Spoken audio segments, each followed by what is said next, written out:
Did you know that up to 30% of Australian primary school students are affected by a reading difficulty? So what happens to these students who are struggling with difficulties in comprehension and reading? And as teachers, what options can we provide to stop them from being left behind in our classrooms?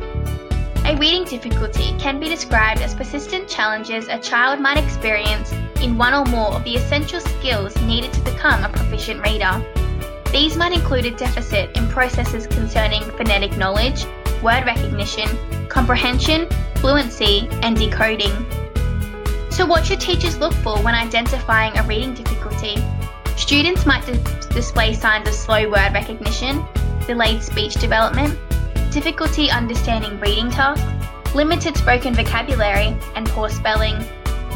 Recent evidence suggests that children who fall seriously behind in the growth of critical early reading skills during the first 3 years of primary school find it extremely difficult to obtain average levels of reading fluency. And not only that, but several studies also revealed that children who display qualities of being poor readers by the end of first grade almost never acquire average level reading skills by the end of primary school. Early intervention is essential as the cost of waiting until later years to identify a student's reading difficulty is simply too great. A clear connection exists between phonemic awareness and the ability to read, with researchers concluding that phonemic awareness is a prerequisite for learning to read and is shown to be the most powerful predictor of later reading achievement. So why have we not always aimed to teach explicit phonics instructions to our students? Well, a current argument that is frequently made against increasing the explicitness of phonics instruction is that not every student requires the same amount of instruction. That in fact, reading evolves naturally and spontaneously, with teacher instruction having minimal influence on overall reading acquisition. This in fact is true. Some children do show up to their first year of primary school with a natural ability to read. However, this isn't always the case, and most students do require explicit teaching of the foundational skills to prevent them from falling behind. Meaning, for students with reading difficulties, being taught the basic foundations of reading is key. So how do we aim for a new way of reading instruction through explicit teaching? Schools have started adopting the 3-tier RTI model, starting early intervention for at-risk of failing readers. This model involves the explicit instruction of the 5 areas of reading: phonological awareness, phonics, vocabulary, comprehension, and fluency.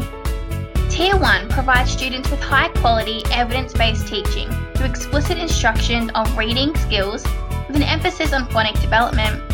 Tier 2 is provided to small groups who are at risk of reading underachievement through intensive, targeted, and repetitious instruction.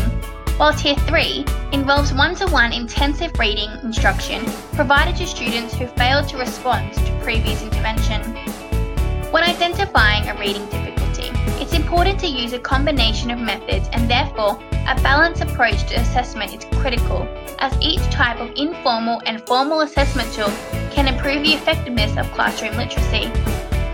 Informal methods can include observations, conferencing, and checklists, while more formative methods might be the use of running records, PAT-R tests, a phonics screening test, and informal reading inventories. We know that delayed development of reading skills affects vocabulary growth, leads to missed opportunities to develop comprehension strategies, and can alter children's self-esteem, attitudes, and motivations to read.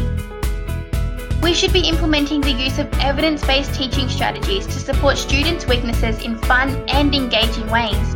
Focus on decoding by recognizing the relationship between letters and sounds, providing phonics and alphabet charts as visual cues, and playing phonemic games. Increasing fluency by building vocabulary knowledge, using reading lists with high-frequency words, and the use of assistive technology. Actively building comprehension skills by using KWL charts, think, pair, share, and letting students ask questions before, during, and after reading text, allowing them opportunities to connect the text to personal experiences or prior reading.